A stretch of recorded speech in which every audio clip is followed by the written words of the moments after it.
Cookery சேனலை பார்த்து யார் வேணாலும் சமையல் பண்ணலாம். ஆனா சுவையான சமையல் பண்றது எப்படி? நான் இதயம் நல்லெண்ணெயில சமையல் பண்றேன். ஆஹா ஓஹோன்னு பாராட்டுறாங்க. நீங்களும் இதயம் நல்லெண்ணெயில சமையல் பண்ணுங்க, பாராட்ட வாங்குங்க. தினம் தோறும் வாங்குவே இதயம் இதயம்.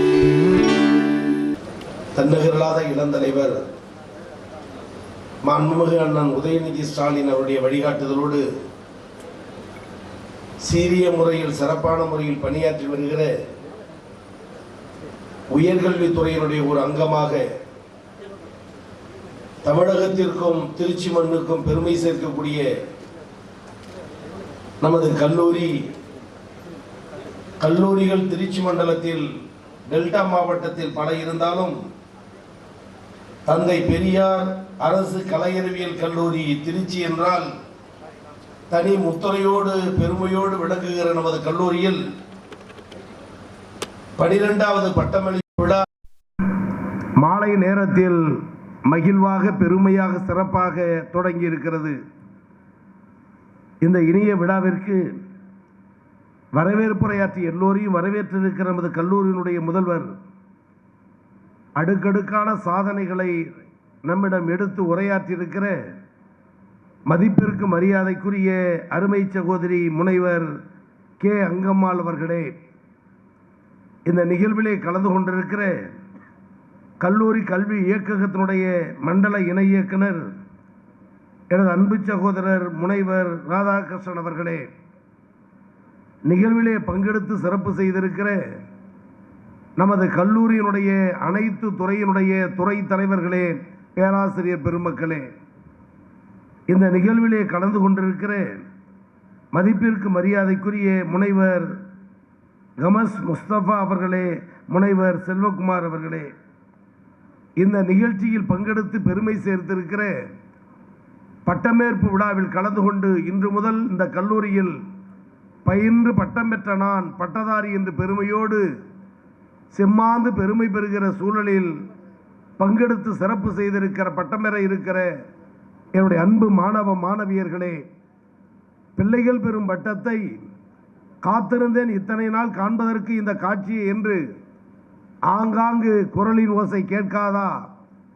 பாடத்தின் பெயரை சொல்லி தன் பிள்ளை பெயரை சொல்ல மாட்டார்களா என்று காது வழியாக கண் வழியாக அந்த காட்சியை காணுவதற்கு அரங்கத்தில் வெளியே குழுமி இருக்கக்கூடிய நமது பிள்ளைகளுடைய பெற்றோர்களே, உற்றார் உறவினர்களே, சொந்த பந்தங்களே, ஏனைய சிறப்பு அழைப்பாளர்களே, எனது ஆருயிர் அண்ணன் திருமானூர் அப்பாசாமி அவர்களே, கல்லூரியில் பணியாற்றுகிற ஆசிரியர் பணி சாராத அலுவல் பெருமக்களே, இன்முகத்தோடு எங்களை இராணுவ மிடுக்கோடு அழைத்து வந்து வரவேற்று பெருமை சேர்த்த என்சிசி தேசிய மாணவர் படையை சார்ந்த அன்பு மாணவ செல்வங்களே, ஜனநாயகத்தின் தூண்களாக நாங்கள் மதிக்கிற போற்றுகிற பத்திரிகை மற்றும் ஊடகத்துறையை சார்ந்த அன்பு நண்பர்களே, காவல்துறை நண்பர்களே, அரங்கத்தில் குழுமி இருக்கிற ஆண்டோர்களே, சான்றோர்களே, உங்கள் அத்துணை பேருக்கும் என்னுடைய மாலை நேரத்து வணக்கத்தை அன்போடு நன்றியோடு தெரிவிக்க கடமைப்பட்டிருக்கிறேன்.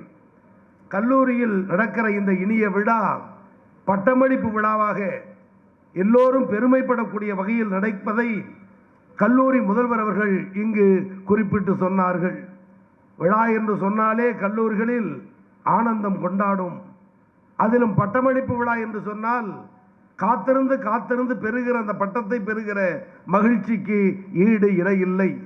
ஆனாலும் நமது கல்லூரியில் இன்றைக்கு ஆயிரக்கணக்கான மாணவ மாணவியர்கள் பட்டங்களை பெறுவதற்கு ஆவலோடு இருக்கிறீர்கள் என்று சொன்னால் அதற்கு உழைத்த பாடுபட்ட உங்களை உருவாக்கிய உங்கள் துறை தலைவர், முதல்வர், பேராசிரியர் உள்ளிட்ட ஆசிரியர் பெருமக்களுக்கு முதலில் பலத்த கரவொலி எழுப்பி நன்றி சொல்ல வேண்டிய கடமை பொறுப்பு பட்டம் பெறுகிற மாணவ மாணவர்களுக்கு உண்டு. அதிலும் இன்னும் சிறப்பாக தனது பிள்ளை படிக்க வேண்டும், என் தலையெழுத்து என்னோடு முடியட்டும், நான் தான் படிக்கவில்லை, என் தலைமுறை தான் படிக்கவில்லை, என் குழந்தைகள் படிக்கட்டும் என்று தன்னையே தியாக உருவமாக மாற்றிக்கொண்டு சேற்றிலும் மண்ணிலும் நெருப்பிலும் வெந்நீரிலும் வியர்விலும் கடந்து சிக்குநூறாக மாறினாலும் தன் குழந்தை சிரித்த முகத்தோடு கல்லூரிக்கு செல்ல வேண்டும் என்று அயராது உழைத்து நம்மளை உருவாக்கினார்களே நமது பெற்றோர்கள். தாய் தந்தையர்கள் இன்னும் செல்ல வேண்டுமானால் இன்னும் நீ படி, என் உயிர் போனாலும் உன் படிப்பை நிறுத்த மாட்டேன் என்று சபதம் ஏற்கிறார்களே, அந்த தாய் தந்தையருக்கு இன்னும் பலத்த கரவொலி எழுப்பி நன்றி சொல்ல வேண்டிய கடமை பொறுப்பு பட்டதாரிகளாக நமக்கு உண்டு. இந்த சூழலில் மகிழ்வோடு இந்த விழா நடக்கிறது. பேசுகிற நான் பெரிய செல்வந்தர் குடும்பத்தில் மிட்டாமராசு வர்க்கத்தில் பிறந்து இவ்வளவு படிப்புகளை படித்து இன்றைக்கு மாண்புமிகு அமைச்சரின் நிலையில் உங்கள் முன்னால் நிற்கவில்லை. சாதாரண ஒரு ஏழை எளிய குடும்பத்தில் பிறந்து ஆரம்ப பள்ளியை ஊராட்சி ஒன்றிய தொடக்க பள்ளியில் தொடங்கி அரசு பள்ளியில் பயின்று, அரசு கல்லூரியில் பயின்று, அரசு சட்டக்கல்லூரியில் பயின்று, மாநில கல்லூரியில் பயின்று, சென்னை பல்கலைக்கழகத்தில் முனைவர் பட்டம் வரை நான் படித்த கல்லூரிகள் இணைத்தோம் அரசு கல்லூரி, அரசு கல்லூரி, அரசு கல்லூரி. அதுதான் தமிழகத்தின் சிறப்பு பரிசு கல்லூரியாக நினைத்து படித்த காரணத்தால் நான் துவக்கத்தில் சொன்னதை போல் திருச்சி ஈவேரா கல்லூரி என்றால் அதற்கென்ற தனித்த முத்திரையை தமிழகத்தில் யாரும் தட்டி பறிக்க முடியாத பெருமை இந்த ஈவேரா கல்லூரிக்கு உண்டு. இன்று வரை மாணவர்கள், இப்போது வரை மாணவர்கள் பட்டங்களை பெற்றதற்கு பிறகு பட்டதாரிகள். சமூக பொறுப்பு, குடும்ப பொறுப்பு, வேலை வாய்ப்புக்கான கடமை அனைத்தும் தலையில் சுமக்கப்படும். சிரித்த முகத்தோடு இருக்கிற நீங்கள் நாளை காலை கண்விழித்து பார்த்தால் அடுத்து என்ன செய்ய வேண்டும்? மேற்படிப்பா, வேலையா, அரசு வேலையா, பொது நிறுவனமா, தேர்வா அல்லது நேர்காண முறையில் செல்லுவதா என்று உங்கள் மனது தத்தளிக்கக்கூடிய சூழலை உருவாக்குகிற ஒரு திருநாள், திருப்புமுனை நாள், இந்த அரிய நாள். இந்த விழாவில் நான் கலந்து கொள்ள வேண்டும் என்று நம்முடைய மாநிலங்களவை உறுப்பினர், நமது கல்லூரியினுடைய முன்னாள் மாணவர், நான் சட்டக்கல்லூரியில் மாணவராக பயின்ற போது எனக்கு மாணவரணி செயலாளராக இருந்தனை வழி நடத்திய மேன்மிகு அண்ணன் திருச்சியன் சிவா எம்பி அவர்கள் அவசியம் தம்பி ஈவேரா கல்லூரி வர வேண்டும் என்று அழைத்தார். அமைச்சர் பெருமக்கள், இந்த மண்ணின் மைந்தர்களாக இருந்து வழி நடத்துகிற அருமை அண்ணன்மார்கள் KN நேரு அவர்களும், பள்ளிக்கல்வித்துறை அமைச்சர் அண்ணன் அன்பில் மகேஷ் பொய்யாமொழி அவர்களும் எங்கள் சார்பாகவும் அந்த குழந்தைகளுக்கு வாழ்த்துக்களை சொல்லுங்கள் என்று அமைச்சர்களும் நாடாளுமன்ற உறுப்பினரும் வாழ்த்துக்களை சொல்லி இருக்கிறார்கள் என்று சொன்னால் இந்த நிலையை நாம் அடைவதற்கு என்ன காரணம்? நான் துவக்கத்தில் சொன்னதை போல் இன்றைக்கு கல்வி எல்லோருக்கும் 15 துறை இளங்கலை, 15 துறை முதுகலை, 5000 மாணவர்கள், இன்றைக்கு 1000 பேர் பட்டதாரிகள். அதில் முதல் பட்டதாரி, முதல் தலைமுறை பட்டதாரி 1700 பேர். நான் அறிந்தவரை தெரிந்தவரை வரவேற்புரை என்று சொன்னால் எல்லோரையும் வரவேற்பார்கள் சிரித்த முகத்தோடு. அறிந்தவரை தெரிந்தவரை ஒரு சிறப்புரையையும் வரவேற்புரையில் ஆற்ற முடியும் என்பதை நிரூபித்த கல்லூரி முதல்வர் நம்முடைய கல்லூரி முதல்வர். அதற்கான வரலாறுகள், அதற்கான சிறப்புகள், அதற்கான பெருமைகள், அதற்கான கருத்துகள், அதற்கான ஆக்கம் ஊக்கம் நம்முடைய முதல்வருக்கு இருந்த காரணத்தால் தான் ஒட்டுமொத்த கல்லூரியின் சிறப்பை சொல்லி நம்மை பாராட்டி இருக்கிறார் என்று சொன்னால் அவர் பேசிய ஒவ்வொரு வார்த்தையும் இந்த கல்லூரியில் பயிலுகிற ஆசிரியர்களுக்கும் பயின்ற மாணவர்களுக்கும் ஒரு தன்னார்வத்தை உருவாக்கிட வேண்டும் என்ற எண்ணத்தின் அடிப்படையில் வெளிப்பாடாக அவர் சுட்டிக்காட்டினார். என்னுடைய ஆசை, என் தங்கைகள் மீது இருக்கிற பாசம், என் தம்பிமார்கள் இருக்கிற அன்பு இன்னும் 20 ஆண்டு கழித்து இதே இடத்தில் நம்முடைய முதல்வர் அமர்ந்திருக்கிற இடத்தில் உங்களில் ஒருவர் முதல்வராக அமர்ந்து இது போன்ற விழாக்கள் நடந்தால் இந்த கல்லூரியில் நாம் படித்ததற்கான பெருமை, சான்றாண்மையை பெறுகிறோம் என்ற பொருளில் அதற்கான விதையை நாம் விதைத்திட வேண்டும். இன்றைக்கு கல்வி பரவலாக்கப்பட்டிருக்கிறது. அதிலும் பெரியார் பெயரில் அமைக்கப்பட்ட கல்லூரி. ஒவ்வொரு கல்லூரிக்கும் ஒரு சிறப்பு உண்டு. அது மொழி போராட்டமாக இருந்தாலும், கல்விக்கான இடர்பாடு போராட்டமாக இருந்தாலும், இடஒதுக்கீடு போராட்டமாக இருந்தாலும், மாணவர்களுக்கான சலுகைகளை நசுக்குகிற போராட்டமாக இருந்தாலும், தமிழகத்தில் முதலில் எந்த கல்லூரி களமிறங்கி அந்த கோரிக்கைக்கு போராடுகிறது என பார்த்தால் தமிழகத்தில் முதலிடத்தில் இருக்கிற போராட்ட கல்லூரி நம்முடைய தஞ்சை, திருச்சியில் இருக்கிற ஈவேரா பெரியார் பெயர் கொண்ட கல்லூரி என்பது போராட்ட களத்திற்கான யுத்தத்தை, வெப்பத்தை அள்ளித்தருகிற கல்லூரி. அதனால் பல கோரிக்கைகளை வென்றிருக்கிறோம். மும்மொழி திணிக்கப்பட்ட பொழுது எதிர்த்தோம். இடஒதுக்கீடுக்கு ஆபத்து வந்த பொழுது எதிர்த்தோம்.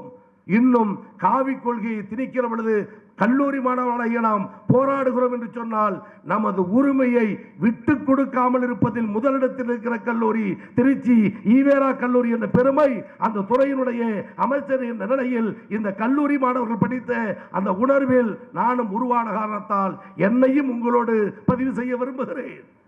இன்னைக்கு இந்த கல்லூரியில் படிக்கிற மாணவர்களில் அருமை சகோதரி சொன்னதை போல் இளங்கலை பட்டம் பெறுபவர்கள் மகளிர் அதிகம், சகோதரிகள் அதிகம். முதுகலை பட்டம் பெறுவதில் பெண்களை விட ஆண்கள் அதிகம். இதுதான் தந்தை பெரியார் விரும்பிய மாற்றம், புரட்சி. நான் செல்லுகிற இடத்திலெல்லாம் காலையில் தனலட்சுமி சீனிவாசன் கல்லூரி 1500 அமர்ந்திருந்த கல்லூரி. அந்த கல்லூரியுடைய மாணவ மாணவருடைய எண்ணிக்கையை விழா அரங்கில் விசாரித்தேன். 740 பேர் ஆண்கள், மீதம் இருக்கிற அனைத்தும் பெண்கள். அந்த நிகழ்ச்சியில் சொன்னேன், தந்தை பெரியார் எதை விரும்பினாரோ அதை உயர்கல்வித்துறை இன்றைக்கு உயர்த்தி பிடித்திருக்கிறது. பெண்களில் சரிபாதி பெரும் படித்தவர்கள் நம்முடைய சகோதரிகள். அந்த வகையில் புறந்தள்ளப்பட்ட கல்லூரி, ஒருவருக்கு மட்டும் உள்ளது என பேசப்பட்ட கல்லூரி, ஒரு சாராருக்கு இருந்த கல்வி இன்றைக்கு அனைவரும் படிக்கிறோம் என்று சொன்னால் அதற்கு பாடுபட்ட, உழைத்த, தியாகம் செய்த அந்த தலைவர்களை இந்த நேரத்தில் நாம் நினைவு கூற வேண்டும். வந்திருக்கிற நம்மில் பலர் நமது குடும்பத்தை சார்ந்தவர்கள், மூதாதையர், தாத்தா பாட்டி எத்தனை பேர் பட்டதாரிகள், நம்முடைய தாய் தந்தையர் எத்தனை பேர் பட்டதாரிகள். ஆனால் இன்றைக்கு நீங்களும் நானும் மேடையில் இருப்பவர்களும் முதல் பட்டதாரிகளாக, அரசு வேலை பெற்றவர்களாக, அரசு வேலைக்கு தகுதி உள்ளவர்களாக இன்றைக்கு உருவாகி இருக்கிறோம் என்று சொன்னால், உலகம் தோன்றிய காலத்திலிருந்து இத்தனை தலைமுறை கடந்தும் முதல் பட்டதாரி நமது கல்லூரியில் 1700 மாணவ மாணவர் என்று சொன்னால் அந்த தங்கங்களை, அந்த தம்பிமார்களை பலத்த கரவொலி எழுப்பி முதல் பட்டதாரிகளை வரவேற்க வேண்டிய கடமை எனக்கு உண்டு. இன்னும் அது தொடர வேண்டும். கற்றலும் கற்பித்தலும் அவன் தொழில், எவன் தொழில்? அவர்கள் தொழில். உன் தொழில் அடிமை வேலை பார்ப்பதுதான். ஒருவேளை காதின் ஓசை உன் காதில் பட்டு விட்டால், ஆனா ஆவண்ணா ABCD 1 2 3 உன் காதில் பட்டு விட்டால் ஈயத்தை காய்ச்சி ஊத்த வேண்டும் சொன்னது மனு தர்மம், மனுஸ்மிருதி. தந்தை பெரியார் பெயர் தாங்கிய கல்லூரியில் இந்த கொள்கையை பேசாமல் இந்த கோவிசெலியன் வேற எந்த கல்லூரியில் இந்த உரிமையை பேச முடியும்? கற்றலும் கற்பித்தலும் அவன் தொழில். ஒருவேளை காதில் அவன் கல்வி ஓசை பட்டு விட்டால் காதில் ஈயத்தை காய்ச்சி ஊத்த வேண்டும். திருப்பி கேட்கிறேன், இன்றைக்கு இந்த இடத்தில் இருக்கிற கோவிசெலியன் தஞ்சை மாவட்டம் திருவிடைமருத்தூர் தொகுதி 2011, 2016, 2021 ஒரே தொகுதியில் 3 முறை நின்று வென்ற ஒரு எளிய தொண்டன் கோவிசெலியன் மாண்புமிகு உயர்கல்வித்துறை அமைச்சர் என்ற நிலையில் உங்கள் முன்னால் நிறுத்தப்பட்டு பெருமை சேர்க்கிறேன் என்று சொன்னால், எந்த சமுதாயத்திற்கு கல்வி இல்லை என்றார்களோ, எந்த சமுதாயத்தை சார்ந்தவன் படித்தால் காதில் ஈயத்தை காய்ச்சி ஊத்து என்று சொன்னார்களோ, அதே சமுதாயத்தில் பிறந்த கோவிசெலியன் தமிழகத்தில் மாண்புமிகு உயர்கல்வித்துறை அமைச்சர் என்ற நிலை கிடைத்திருக்கிறது என்று சொன்னால் இதற்கு பாடுபட்ட தலைவர்களுடைய முயற்சி, ஒத்துழைப்பு தந்த கொள்கை, உருவாக்கி தந்த முதலமைச்சர் தளபதியினுடைய பேராண்மை, ஆனால் அம்பேத்கர் வகுத்து தந்த சட்டம், தந்தை பெரியாரின் போராட்ட வெற்றி கோவிசெலியன் இன்றைக்கு அடையாளம். எனவே மீண்டும் மீண்டும் சொல்லுவது, என்றைக்கும் அழிக்க முடியாத சொத்து கல்வி மட்டும்தான். புகழ் அடியும், பொருள் அடியும், அழகு அடியும், ஆடை அணியும், மணிகலன்கள் அணியும், அனைத்தும் அழியும்.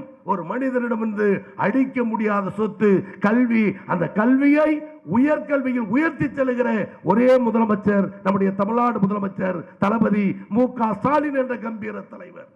ஆதாரத்திற்கு சொல்ல வேண்டுமேனால், இந்தியை படிக்க வேண்டும் ஒன்றிய அரசு சொல்லுகிறது, மறுக்கிறது. ஒன்றிய அரசு இந்தியை திணிக்க நீ ஏற்றுக்கொள்ளவில்லை என்றால் உங்களுக்குரிய அந்த உதவியை தர மறுக்கிற நேரத்தில், பள்ளி கல்வித்துறைக்கு 2700 கோடி தர மறுத்த நேரத்தில், ஒத்துக்கொள்ளுங்கள் இந்தியை, நான் 5000 கோடி தருவேன் என்று சொன்ன நேரத்தில் தமிழ்நாடு முதலமைச்சர் சொன்னார், நீங்கள் 10,000 கோடி தந்தாலும் இந்தியை ஏற்றுக்கொள்ள மாட்டேன் என அனைத்து செலவுகளையும் ஏற்றுக்கொள்ளுகிற ஒரே முதலமைச்சர் நம்முடைய தமிழ்நாடு முதலமைச்சர் தளபதி மு.க. ஸ்டாலின் அவர்கள். இந்தியை எதிர்ப்பதால் ஏற்படுகிற இடர்பாடு. இன்றைக்கு நம்மில் நான் முதல்வன், புதுமை பெண், தமிழ் புதல்வன், 7.5% இடஒதுக்கீடு. இந்த மாணவர்களுக்கெல்லாம் மாதந்தோறும் 1000 ரூபாயை ஊக்கத்தொகையாக தந்து உயர்கல்வி படிக்கிற மாணவர்களில் இந்தியாவில் எந்த மாநிலம் முதலிடம் என்று கேட்டால் கண்ணை மூடிக்கொண்டு உயர்கல்வியில் முதலிடம் தமிழ்நாடு என்ற பெருமையை தொடர்ந்து நாம் தக்க வைக்கிறோம் என்று சொன்னால் அதில் ஒரு அங்கமாக இருக்கிற உங்களுக்கு, கல்லூரிக்கு, நிர்வாகத்திற்கு எனது சார்பில் பாராட்டுகளை, வாழ்த்துக்களை, நன்றிகளை, பலத்த கரவொலி உங்கள் மூலம் எழுப்பியதை தெரிவிக்க நான் விரும்புகிறேன். இல்லை என்றால் இவ்வளவு உயர்வு கிடையாது. அதிலும் ஆராய்ச்சி பெற்றவர்கள், PhD, பெண்கல்வி, இவைகளெல்லாம் முதலிடம் இன்றைக்கு தமிழ்நாடு. இதை சிதைப்பதற்கு தான் ஒரு சில கூட்டம், ஒரு சில சதி செயல். எல்லோரும் படித்துவிடக் கூடாது, எல்லோருக்கும் எல்லாம் கிடைத்துவிடக் கூடாது, இவர் இந்த இடத்தில் தான் இருக்க வேண்டும், இவன் எப்படி நீதிபதி ஆகலாம், இவன் எப்படி மருத்துவர் ஆகலாம் என்ற அந்த கெட்ட எண்ணம் திராவிட கொள்கையை சீரழிக்க பார்க்கிறது. அதை கட்டி காக்கிற முதலமைச்சர், நம்முடைய முதலமைச்சர் அவர்கள். இன்னும் தெளிவாக பெருமையாக சொல்ல வேண்டுமேயானால் தமிழக அரசு வகுக்கிற ஒவ்வொரு திட்டமும், ஒவ்வொரு கொள்கையும் உயர்கல்விக்கு உறுதுணையாக இருந்திருக்கிறது. நான் பொறுப்பேற்ற இந்த 6-7 மாதத்தில் உயர்கல்வித்துறை அமைச்சராக பொறுப்பேற்றதற்கு பிறகு அனைத்து சட்டமன்ற உறுப்பினருடைய கோரிக்கையை உள்வாங்கி இந்த குறிப்பிட்ட 6-7 மாதத்தில் 16 புதிய கலை அறிவியல் கல்லூரிகளை தமிழ்நாடு முதலமைச்சர் அனுமதித்தார். என் தம்பிமார்களுக்கு, என் தங்கைகளுக்கு, எங்கள் பட்டதாரிகளுக்கு, எங்கள் ஆசிரியர் பெருமக்களுக்கு சொல்லுவேன், இந்தியா சுதந்திரம் பெறுவதற்கு முன்பும் பின்பும் ஒட்டுமொத்த கணக்கு 165.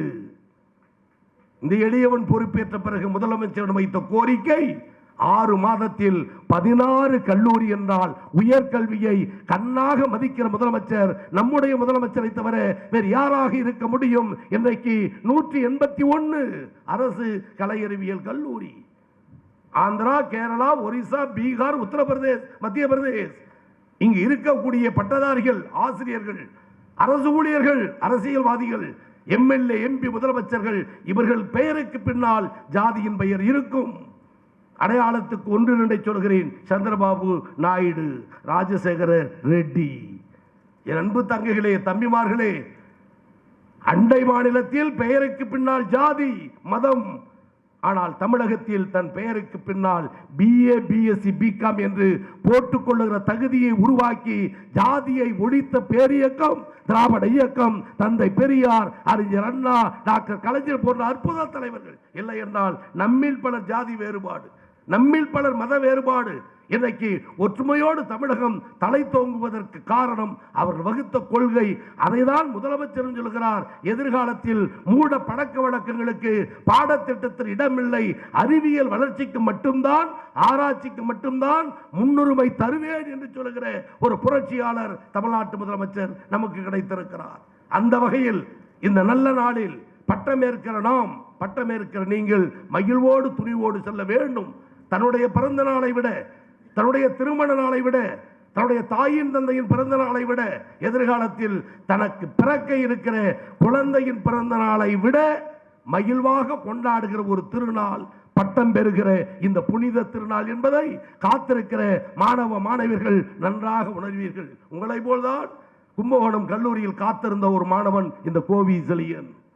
உங்களை போல்தான் சென்னை பல்கலைக்கழகத்தில் மாணவனாக நின்று தேர்வு கட்டணம் கட்டுவதற்கு வரிசையில் நின்று மனுவை தந்து, மனுவை பணம் செலுத்தி ரசீதை பெற்று காத்திருந்த கோவி செலியன் கால ஓட்டத்தில் அரசியல் இயக்கங்களுடைய முத்தாய்ப்பு எந்த கல்லூரியில் கீவில் நின்று நான் பணம் கட்டி மாணவனாக சேர்ந்தேனோ அதே கல்லூரியில் இன்றைக்கு நான் அந்த பொறுப்பு அமைச்சராக வந்த பிறகு நான் படித்த கல்லூரி கும்பகோணம் கல்லூரியில் கலைஞர் பெயரில் பல்கலைக்கழகம் அமைப்பதற்கான முயற்சியை தஞ்சாவூரில் துவக்கி இருக்கிறோம் என்று சொன்னால் எதையும் சாதிக்க முடிந்த தொண்டர்களும் எதையும் சாதிக்க முடிந்த கொள்கைகளையும் உருவாக்குகிற பேர் இயக்கம் இந்த இயக்கம். எனவே அந்த வகையில் வந்திருக்கிற நீங்களும் சாதனையாளர்களாக, வெற்றியாளர்களாக, தமிழ்நாடு திரும்பி பார்க்கக்கூடிய முக்கியத்துவம் பெற்றவர்களாக உங்கள் வாழ்நாளில் கிடைப்பதற்கு அணிவகுத்துக் கொள்வோம் என்பதை இந்த நேரத்தில் எடுத்துச் சொல்லி, உங்களை உருவாக்கிய, செதுக்கிய சிற்பிகளாக இருக்கிற பேராசிரியர் பெருமக்களுக்கும் கல்லூரிக்கும், நம்மையெல்லாம் ஆளாக்கிய பெற்றோருக்கும் தாய் தந்தையருக்கும் இந்த நேரத்தில் மனமார்ந்த நன்றியை சொல்லி, தம்பி வா, நான் படித்த கல்லூரிக்கு செல்ல என சொன்னார் அண்ணன் சிவா. வந்து பார்த்தேன், அவர் வழங்கிய கட்டிட நிதி கட்டிடமாக இருக்கிறது. எந்த கல்லூரியில் கொள்கை உணவரை ஈட்டி தந்தாரோ இன்றைக்கு ஆயிரக்கணக்கான கொள்கையாளர்களை உருவாக்கி தந்த பெருமை அருமை அண்ணன் திருச்சி என் சிவா எம்பி அவர்களுக்கு உண்டு.